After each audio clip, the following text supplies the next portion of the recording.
देखा मैना बहन, मैना कहती थी कि वक्त जरूर बदलता है। देखें अब आपका कितना अच्छा समय चल रहा है।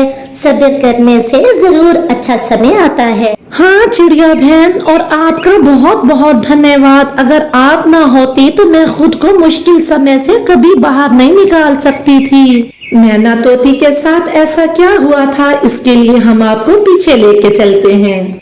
मैना तोती ज्यादातर समय अपने घोंसले में ही रहती थी, क्योंकि उसने घोंसले में दो प्यारे से अंडे दे रखे थे। मिट्ठू तोता मुंह अंधेरे ही भोजन लाने के लिए निकल जाता है। ये उसकी रोज की रूटीन थी। वो सुबह सुबह ही भोजन लाने के लिए निकल पड़ता और मैना तोती पीछे बैठी अपने अंडों से ढेरों बातें करती और उनसे प्यार करती थी। मिट्ठू तोता गंदम के चंद दाने लेके वहां से वापस आता है। उसको आज भी सूखे दाने ही मिले थे। आज फिर सूखा दाना मिला है और कुछ नहीं मिला। मीठा फल खाए कितने दिन हो गए, मैं तो तंग आ गया हूँ ये खाकर।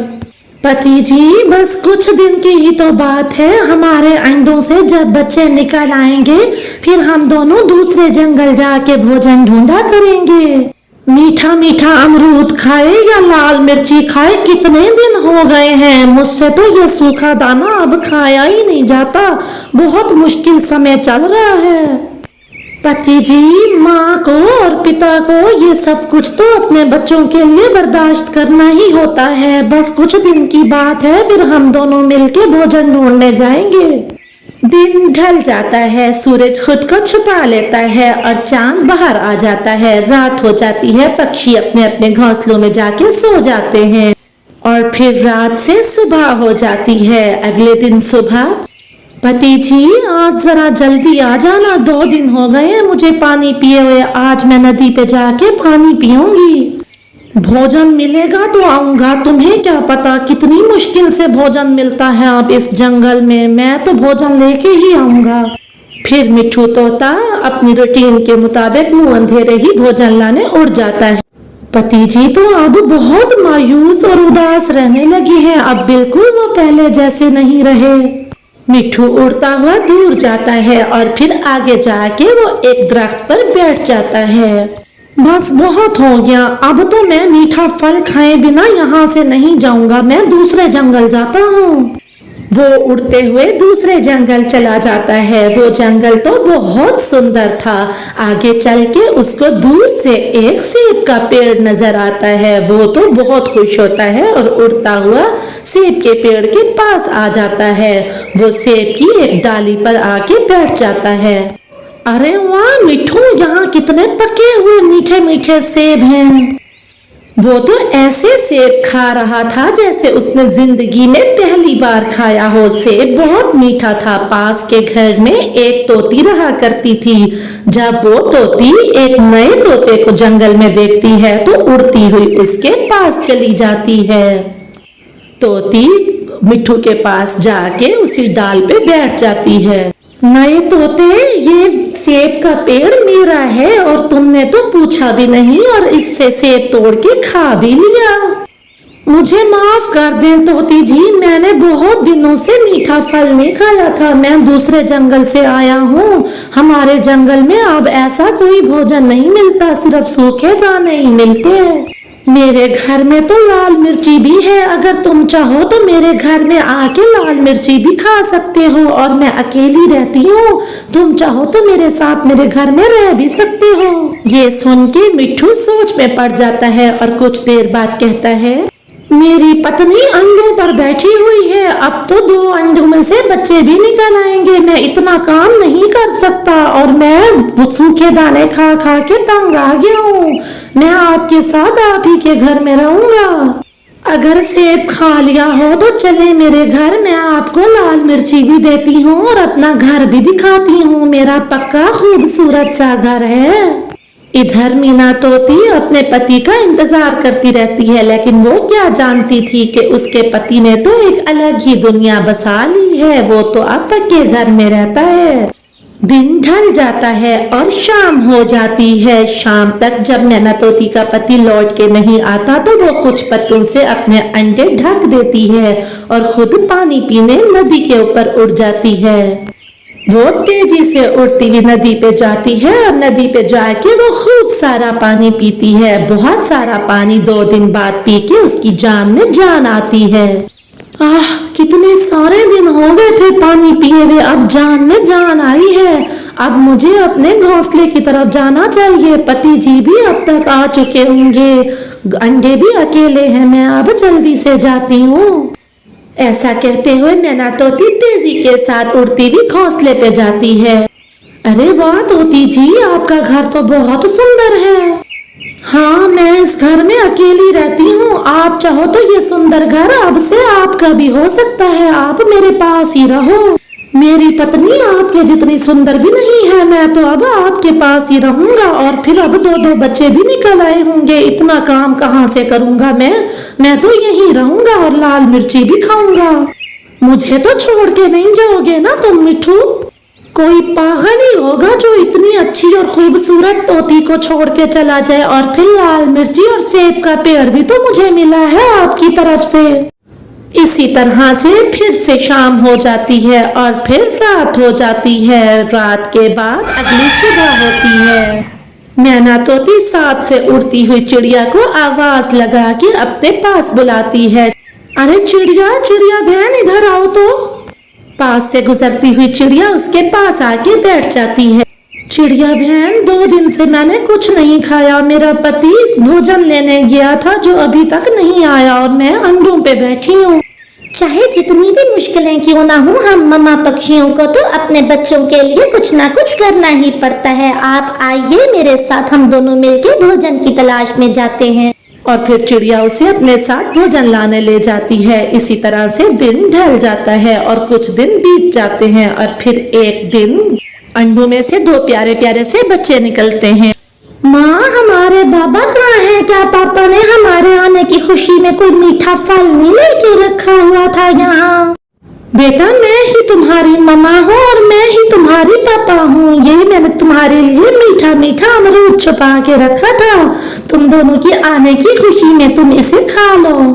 इस तरह से वो अपने बच्चों को मीठा मीठा अमरूद खिला देती है। और इधर मिठू ने कुछ दिन तो अच्छे काट लिए थे, लेकिन फिर एक दिन मिठू, मेरा एक पुराना दोस्त आ रहा है, अब वो यहीं पर ही रहा करेगा। तुम अब जा सकते हो। आज तुम मेरे घर को छोड़ के चले जाओ।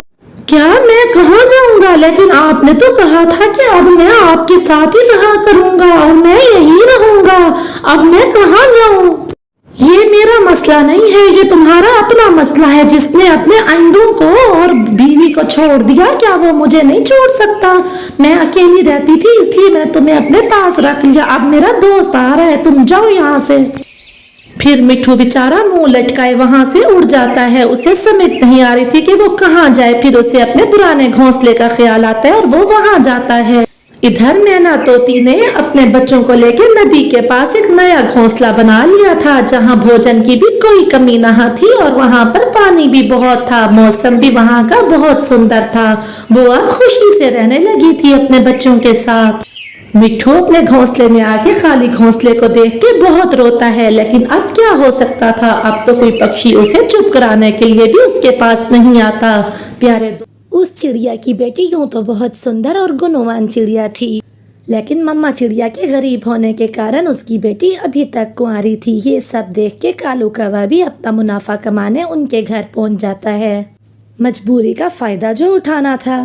क्या बात है रानो बहन, मैं हर संडे को देखता हूँ लड़के पक्षी वाले तुम्हारे घर आते हैं गुड़िया को देखने। कहीं अभी तक बात नहीं चली इसकी क्या बताऊं कालू भैया, मैं गरीब हूँ और उनकी मांगें पूरी नहीं कर सकती, इसीलिए सबके सब मेरी बेटी में ही नुक्स निकाल के चले जाते हैं। ये दहेज की समस्या तो हम गरीबों के लिए फांसी का फंदा बन गई है। बिना दहेज के तो कोई शादी ही नहीं करता। खैर छोड़ो, अब मैं ढूंढ के लाऊंगा गुड़िया बेटी के लिए रिश्ता। कालू कौवा, अगर ऐसा हो सकता है तो जल्द से जल्द मेरी बेटी का रिश्ता करवा दे। मैं तो बहुत परेशान हो गई हूँ। अरे परेशानी की कोई बात नहीं। रिश्ते कराना तो मेरे बाएं हाथ का खेल है। बस तुम ऐसा करना, मेरा कुछ खर्चा पानी कर देना, बस फिर देखो रिश्ता कैसे होता है कल ही। खर्चा पानी का क्या मतलब कालू भैया? मैं कुछ समझी। देखो चिड़िया, अपनी गुड़िया बेटी का रिश्ता कराने के लिए मैं कई जंगल घूमूंगा, फिर जाके मुझे कोई अच्छा रिश्ता मिलेगा। इसमें मेरा भी तो वक्त खराब होगा ना, इसीलिए मुझे भी तो कुछ चाहिए। जी जी भैया, मैं समझ गई, मैं दे दूंगी आपके पैसे। कालू तो वक्त जाया ना करते हुए उसी समय ही दूसरे जंगल के लिए उड़ जाता है। वो अपने मित्र से मिलता है। भूरा कौवा कालू का पुराना दोस्त था।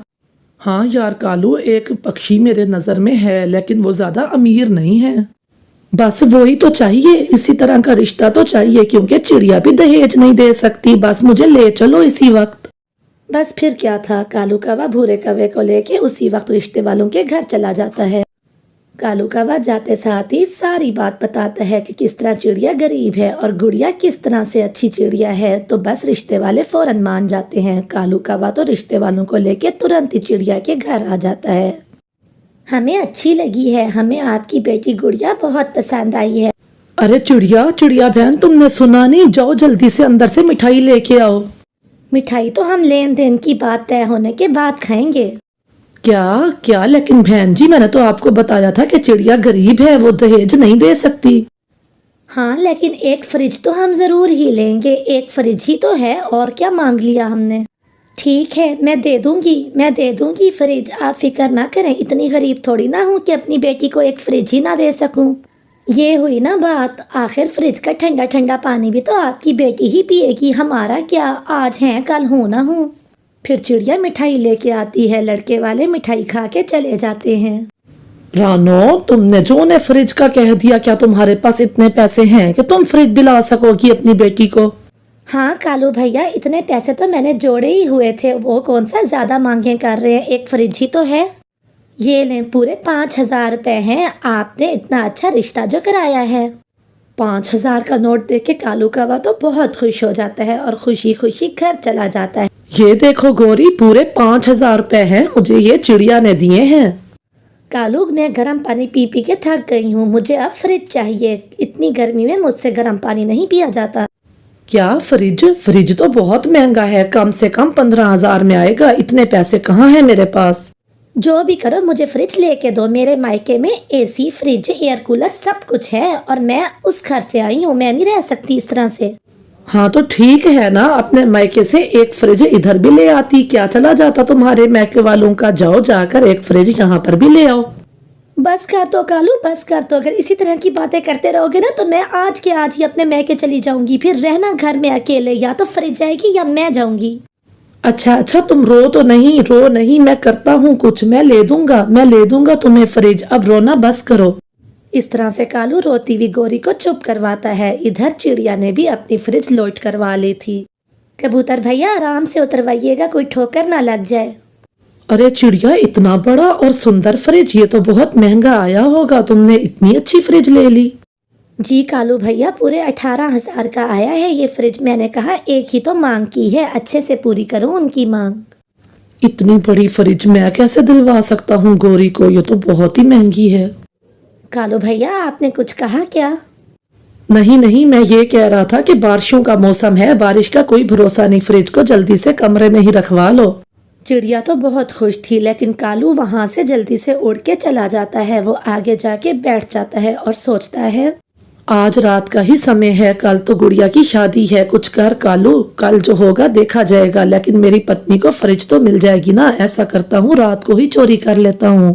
शाम ढल जाती है और रात हो जाती है। कालू कौवा तो इंतजार में था। जैसे ही रात होती है, कालू कौवा निकल पड़ता है। वो सोई हुई चिड़िया के घर से फ्रिज चुरा के घर ले आता है। अरे कालू, इतनी बारिश में तुम ये फ्रिज कहाँ से ले आए, वो भी इतना बड़ा? चिड़िया के घर से चुरा के लाया हूँ, उसने अपनी बेटी के दहेज के लिए ली थी ये फ्रिज, और मैं रात उसके घर से चुरा के ले आया। ये तो तुमने बहुत अच्छा किया कालू, फ्रिज तो बहुत बड़ा और अच्छा है, महंगा भी बहुत होगा। मैं ऐसा करती हूँ, इसे झाड़ियों में छुपा देती हूँ। फिर गोरी कवि जंगल में झाड़ियों के अंदर उसको छुपा देती है। हम लुट गए, हम बर्बाद हो गए। गुड़िया बेटी, फ्रिज कोई ले गया आपकी। मम्मा, घर की कुंडी भी टूटी हुई है, मुझे लगता है रात को कोई चोर आया था और चुरा के ले गया। आपके रिश्ते वालों को अब मैं क्या मुंह दिखाऊंगी, वो तो रिश्ता तोड़ के चले जाएंगे। आप मत रोएं मम्मा, हम उनको समझाएंगे, वो हमारी मजबूरी और हमारी बात समझ जाएंगे, आप मत रोएं। अगले दिन मंडप सजा था। चिड़िया की बेटी की बारात आई थी, शादी होने को थी। बहन जी फ्रिज कहाँ है? पहले फ्रिज दिखा दें हमें। वो बहन जी फ्रिज तो मैं लेके आई थी, लेकिन वो रात चोरी हो गई। चोरी हो गई का क्या मतलब? मैं सब जानती हूँ, ये बहाने हैं। नहीं बहन जी मेरा विश्वास कीजिए, वाकई ही रात को चोरी हो गई हमारी फ्रिज। मैं सब जानती हूँ आप लोगों के बहाने। फ्रिज के बिना शादी नहीं होगी। चलो चलें, हम यहाँ से बारात लेके जा रहे हैं।